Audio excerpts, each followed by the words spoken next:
오늘도 클릭해주셔서 감사합니다. 구독과 좋아요 부탁드립니다.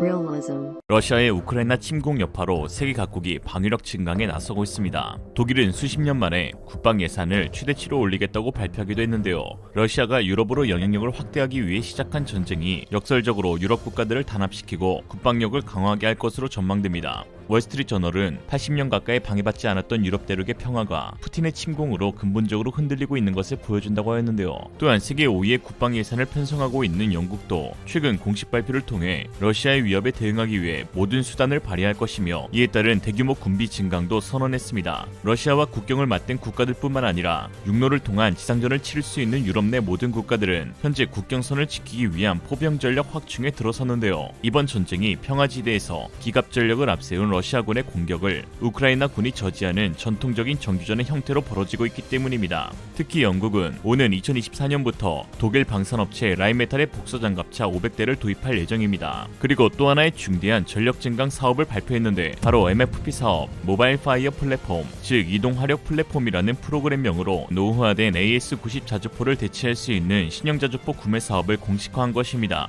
이에 한국 방산업계의 희대의 걸작이자 세계 자주포 시장 점유율 69%를 차지하는 명품 K9 자주포의 수출 가능성이 매우 높아졌는데요. 유럽 내 군비 증강 계획에 글로벌 방산 시장에서 한국 업체에 대한 관심이 커지고 있는 상황입니다. 이에 발맞춰 지난달 K9 자주포를 생산 운영하는 하나디펜스는 해외 외신을 통해 놀라운 사실을 발표했습니다. MFP 사업 수주를 위해 결성된 하나디펜스의 팀 썬더에 세계 1위 방산 기업인 로키드 마틴이 합류했다고 밝힌 것인데요. 그동안 하나가 구성한 팀 썬더에는 영국 방산 기업 레오나르도와 피어스 엔지니어링, 호스트만 디펜스 시스템즈, 그리고 캐나다 수시 디펜스가 포함되어 있었습니다. 현지 업체와의 협력을 통해 영국 내 생산 요구를 충족시킬 것이란 전략에서는 높은 점수를 받았지만 경쟁자를 압도할 만큼의 인지도와 기술력을 갖춘 협력 업체가 아니란 점에서 아쉬운 평가를 받기도 했습니다.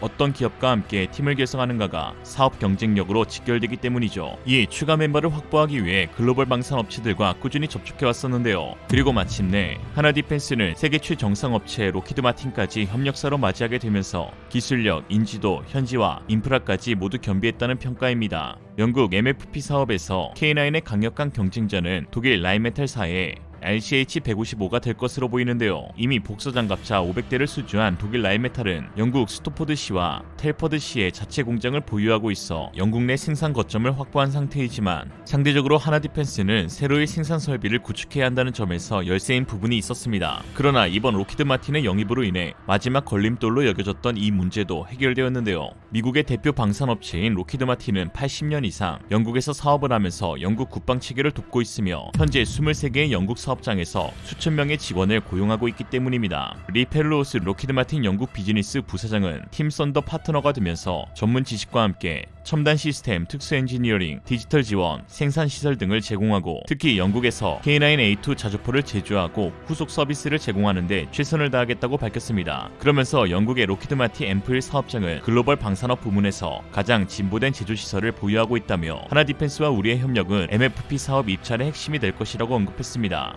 한 군사 전문가는 하나디펜스가 이미 호주에서 현지 부품 업체와 협력해 군사 프로그램을 진행한 경력이 있고 이러한 경험과 더불어 영국의 최대 동맹국인 미국의 1위 방산업체 로키드 마틴과의 협력은 영국 정부의 선택에 지대한 영향을 끼칠 것이라고 하였습니다. 작년 12월 하나디펜스는 호주 정부와 K9 자주포 수출 계약을 체결하기도 하였는데요. 이는 K9 자주포가 파이브아이즈 국가에 처음으로 수출되는 것이고 아시아 국가 중 유일하게 주요 무기 체계를 호주에 수출하는 첫 사례였는데요. 이 실적이 영국 수출에 상당한 의미를 부여할 것으로 보입니다. 파이브아이즈는 호주를 포함해 미국, 영국, 캐나다, 뉴질랜드 등 5개국이 맺고 있는 군사동맹으로 합동훈련, 전술공유, 정보통합, 화력체계 기술 공유 등 군사 전반적인 모든 부분에서 협력하고 있기에 이번 K9의 호주 수출이 그 자체로 영국에 시사하는 바가 클 수밖에 없습니다. 또한 우리 무기 체계가 그동안 주로 중동과 아프리카, 동남아와 같은 개발도상국을 상대로 판매 실적을 올려와 가격 대비 괜찮은 성능이라는 프레임에 상대적으로 뛰어난 성능이 주목받지 못했었는데 호주는 미국은 1인당 GDP가 세계 6위인 대표적 선진국이자 남태평양 지역 내 유력한 군사 강국으로 우리가 아시아 국가 중 처음으로 무기를 수출하면서 우리 방산업계를 바라보는 세계의 시선도 사뭇 달라졌습니다. 이제 가격 경쟁력뿐만 아니라 개체의 첨단화, 기술력, 내구성 등 성능마저도 경쟁자를 앞다고 있다는 것이죠. 특히 하나디펜스는 이번 영국 MFP 사업을 위해 성능 개량 버전인 K9A2를 내세울 것으로 보이는데요. 최근 K9A2 핵심 기술인 자동화된 고반응 화포가 영상으로 공개되어서 화제가 되기도 했습니다. K9A2는 사격할 표적의 좌표 등 제어만 주어지며 포탄과 장약을 자동으로 장착합니다.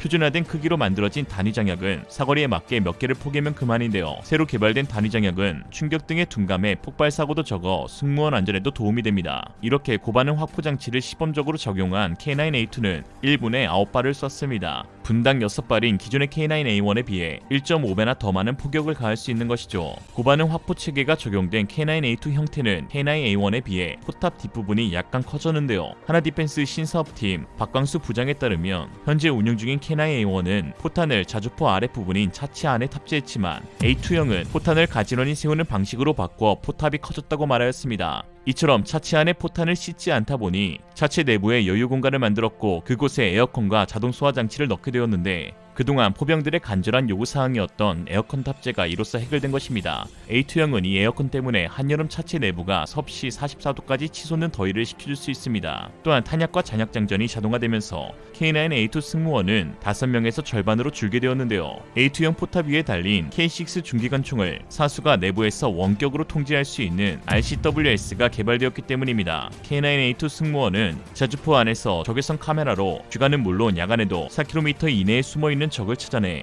K6 중기관총으로 정확하게 사격할 수 있습니다. 지금처럼 사수가 사격하기 위해 포탑 위로 머리를 내밀다가 적으로부터 저격당할 위험이 없어지는 것이죠. 또한 A2형은 포신 내부를 크롬으로 도금해 내구성을 대폭 향상시켰는데요. A1은 포탄의 포신 발사 수명이 1000발 내외였지만 크롬 도금을 한 A2 포신은 1500발로 늘어나게 됩니다. 포탑 상부는 특수 방탄강으로 되어 있어 북한군 152mm 포탄이 20m 상공에서 터져도 끄떡없죠. 지금까지의 성능 개량도 천상천하 유아독존인데 이게 끝이 아닙니다. 하나디펜스는 앞으로 K9 자주포 3차 개량 사업을 추진하면서 사거리를 70에서 100km로 늘리고 분당 최대 발사 속도는 10발, 포신도 현재 8m에서 9m로 길게 늘릴 예정입니다. 포탄이 포신 안에서 가속되는 시간이 늘어나 사거리도 그만큼 늘어나게 되죠. K9A3가 실전에 배치될 시기는 2029년으로 보고 있습니다. 그 시기엔 하늘에서는 KF-22 블록2를 거친 5세대 스텔스기가 지상에서는 사거리 100km의 미친 화력을 지닌 K9A3가 우리 안보를 지키게 되는 것이죠. 이와 하나디펜스는 차세대 자주포를 통해 초장수정포로 사거리 500km 이상으로 늘리고 인공지능을 접목해 자주포 사격 체계를 원격으로 통제, 자주포의 자율주행과 무인화도 계획 중에 있습니다. 여기에 레일건과 레이저포를 갖춘 완전한 차세대 자주포, 그야말로 지상 현대전의 끝판왕이 탄생하는 것이라 봐도 무방하죠. 하나디펜스는 올 2월 1일 이집트 정부와 K9 자주포 200문 수출 계약을 체결하면서 다시 한번 세계 자주포 시장에서 최강자임을 증명했습니다. 사실 최근엔 K9만 팔리고 있다고 해도 과언이 아닌데요. 독일 자주포에 비해 3분의 1에 가까운 가격 경쟁력도 물론이거니와 최근에는 높은 성능과 신뢰성에 더 많은 점수를 주고 있습니다. 정말 하나는 야구 빼고 다 잘해. 이집트가 K9 계약에 도장을 찍게 된 한 충격적인 사건이 있었는데요. 바로 15km 밖 해상에 떠있는 부표를 한치의 오차도 없이 정확하게 타격하는 능력을 이집트 국방 관계자들 앞에서 선보인 것입니다.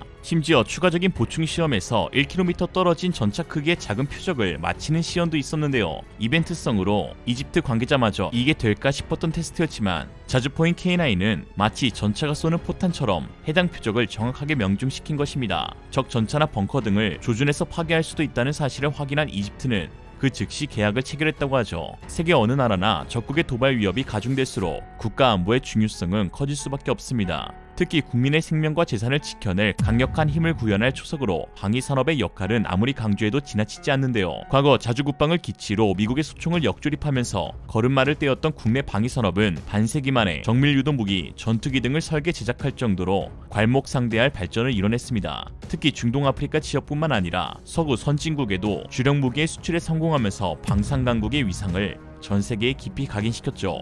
이제 세계 방산 시장이 한국 무기의 찐 실력을 알아보기 시작했습니다. 한국 방산업계에 근무하고 있는 한 관계자는 단순히 기업의 이윤 창출이나 또는 개인의 생활을 영위하기 위해 일을 하고 있다고 생각하지 않는다며 작업장에 걸려있는 태극기를 보며 볼트를 조이는 단순한 업무도 국민의 생명과 재산을 지키는 평화의 근간이라는 자부심을 갖고 임하고 있다고 하였습니다. 이러한 마음가짐에서 출발한 한국 방산 무기의 성능은 앞으로 더 좋아질 수밖에 없겠죠. 또한 세계 2위 무기 수출 강국인 러시아가 최근 수출 규제 대상이 되면서 그 틈을 파고들 한국 방산 경쟁력은 더 높아질 전망입니다. 한편 민간인마저 무차별적으로 희생시키고 있는 푸틴이 이처럼 비상식적인 악수만 두는 이유가 최근 밝혀져 충격을 주고 있습니다. 지금 푸틴이 악수만 두는 이유,